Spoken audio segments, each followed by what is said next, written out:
Good morning student. Class 11th maths हम कर रहे हैं चैप्टर नंबर 16 प्रोबेबिलिटी।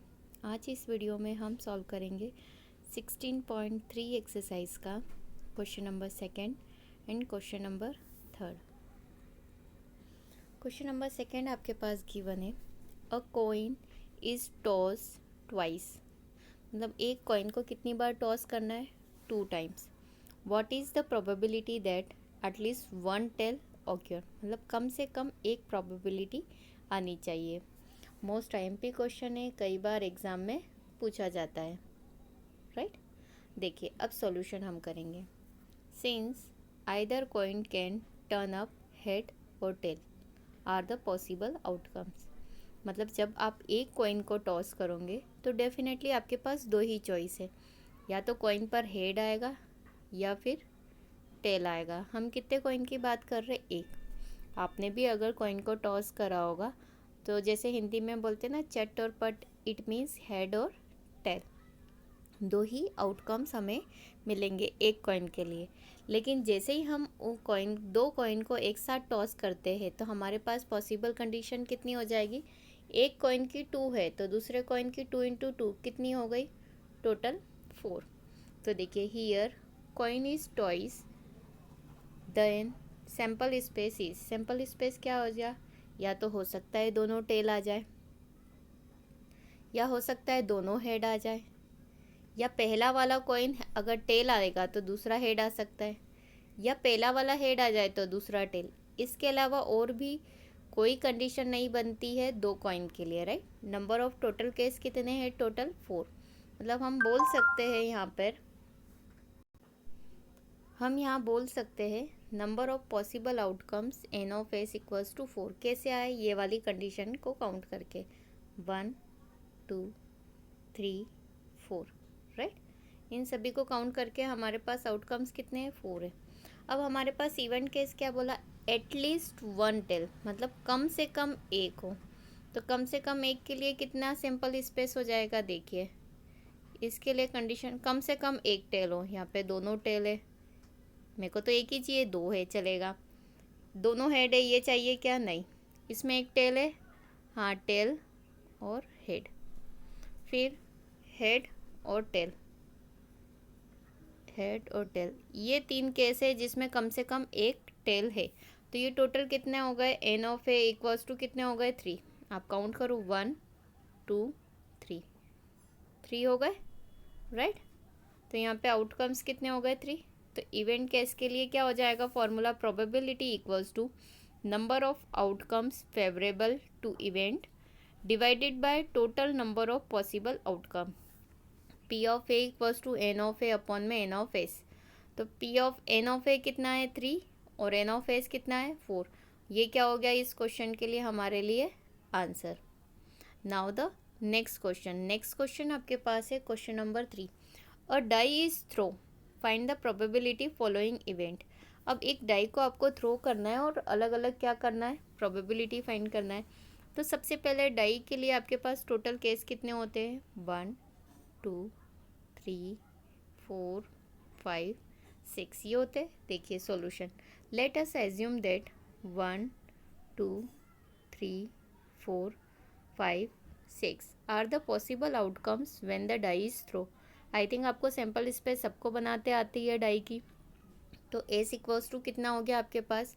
1 2 3 4 5 6 हो गए। तो टोटल एन ऑफ एस क्या हो गया आपके पास? 6। अब देखिए now the first case, a prime number will be appear. Prime number आपको पता है सबसे छोटा प्राइम नंबर कितना होता है? 2। मतलब एक ऐसा नंबर जो अपने आप में ही खुद डिविजिबल हो, राइट। जैसे 2 2 से होगा, 3 3 से हो जाएगा, 5 5 से हो जाएगा, 7 7 से होगा, 11 है, 17 है, 13 है। इस तरीके नंबर क्या रहते हैं हमारे लिए? Prime number. तो सबसे छोटा प्राइम नंबर कितना है हमारे पास? 2। तो देखिए आपको इसी में से ढूंढना है प्राइम नंबर कौन कौन से है। 2 है, 3 है और 5, राइट। तो late us assume A B the event of getting a prime number.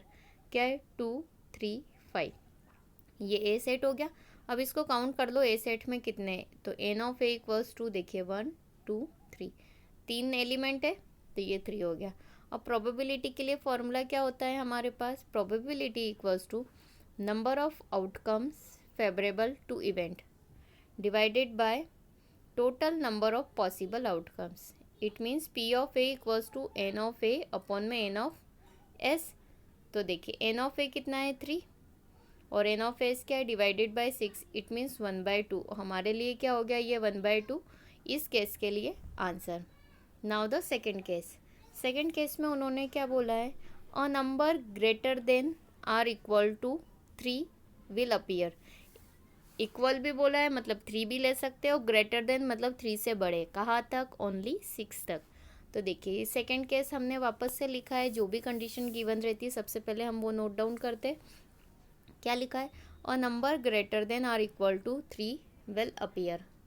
Late us assume B the event of getting a number greater than or equal to 3, right. तो B case क्या हो जाएगा, हमारे पास total number कितने होते हैं 1 2 3 4 5 6, 3 और 3 से बड़े कहाँ तक आएंगे 6 तक। तो देखिए हमने बी सेट में लिखा है 3 4 5 6। काउंट करो ये टोटल कितने हैं 1 2 3 4, मतलब एन ऑफ बी आपके पास कितने हो जाएंगे 4, एन ऑफ बी हो गए।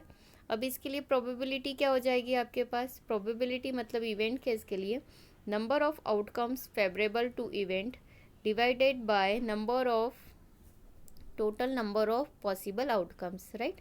अब देखिए P of B equals to हो जाएगा एन ऑफ बी अपॉन में एन ऑफ एस।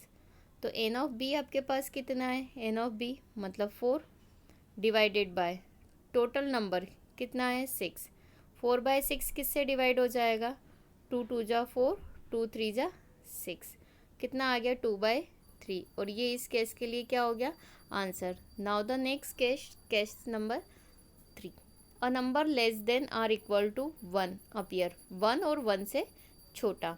तो हमारे पास टोटल डाई के केस कितने हैं 1 2 3 4 5 6 इतने हैं। तो देखिए थर्ड केस क्या हो जाएगा, अ नंबर लेस देन और equals to 1 will appear. Let us assume C be the event of getting a number less than or equal to 1। अब 1 और 1 से छोटा, 1 से छोटा कुछ है ही नहीं, इट मीन्स केवल सी सेट में क्या आएगा 1 एलिमेंट, और इसको हम काउंट करेंगे एन ऑफ सी, ये भी कितना होगा 1। तो इसके लिए प्रोबेबिलिटी कितनी आ जाएगी, number of outcomes favourable to event total number of possible outcomes. तो P of C equals to कितना हो जाएगा, एन ऑफ सी अपॉन में N of S. N of C कितना है 1 और एन ऑफ एस कितना है आपके पास 6, जो कि पहले से गिवन है। मतलब थर्ड केस के लिए हमारे पास आंसर हो गया 1/6। Now the next case number 4, a number more than 6 will be appear. वैसे डाई में टोटल नंबर ऑफ केसेस कितने हैं 6, कौन कौन से 1 2 3 4 5 6, ये टोटल केसेस है। मोर देन 6, 6 से बड़ा कोई नंबर है क्या, 6 से बड़ा एक भी नंबर नहीं है। तो देखिए a number more than 6 will be appear. Let us assume D, अब डी सपोज कर लिया, B the event of getting a number more than 6। D equals to कितना आ जाएगा 0, क्यों, क्योंकि 6 से बड़ा कोई एलिमेंट ही नहीं है, तो हम क्या लिखेंगे 0। काउंट करेंगे तो कितना आएगा 0, क्योंकि एक भी नंबर नहीं है जो 6 से बड़ा हो। तो इसके लिए प्रोबेबिलिटी कितनी हो जाएगी, probability equals to number of outcomes favourable to event divided by total number of possible outcomes. क्या हो जाएगा formula, P of D equals to N of D upon में N of S. 0/6 it means 0। इस वाले fourth case के लिए हमारे पास answer हो गया 0। नाउ द नेक्स्ट केस क्या दे के रखा है, a number less than 6 will be appear. तो डाई के लिए टोटल केस कितने होते हैं हमारे पास देख लेते हैं 6, 1 2 3 4 5 और 6। अब 6 से छोटे 6 नहीं आएगा, 6 से छोटे मतलब यहाँ से यहाँ तक। तो देखिए फिफ्थ केस है हमारे पास, a number less than 6 will be appear. Let us assume E be the event of getting a number less than 6। 6 से छोटे कौन कौन से नंबर्स है यहाँ से यहाँ तक के, तो हम लिख देंगे ई केस में 1 2 3 4 और 5 लिख दिया। वो काउंट करेंगे तो एन ऑफ ई कितना हो गया 5। तो इसके लिए फॉर्मूला क्या हो जाएगा, probability equals to number of outcomes favourable to event divided by total number of possible outcomes. Formula हो जाएगा P of E equals to N of E upon में एन ऑफ एस, राइट। तो n of E हमारे पास कितना है 5 और N of S कितना है 6। इट मीन्स 5/6 इस केस के लिए क्या हो गया हमारे लिए आंसर। तो इस तरीके से हर केस के लिए आप प्रोबेबिलिटी इजी वे में फाइंड कर सकते हो। Thank you.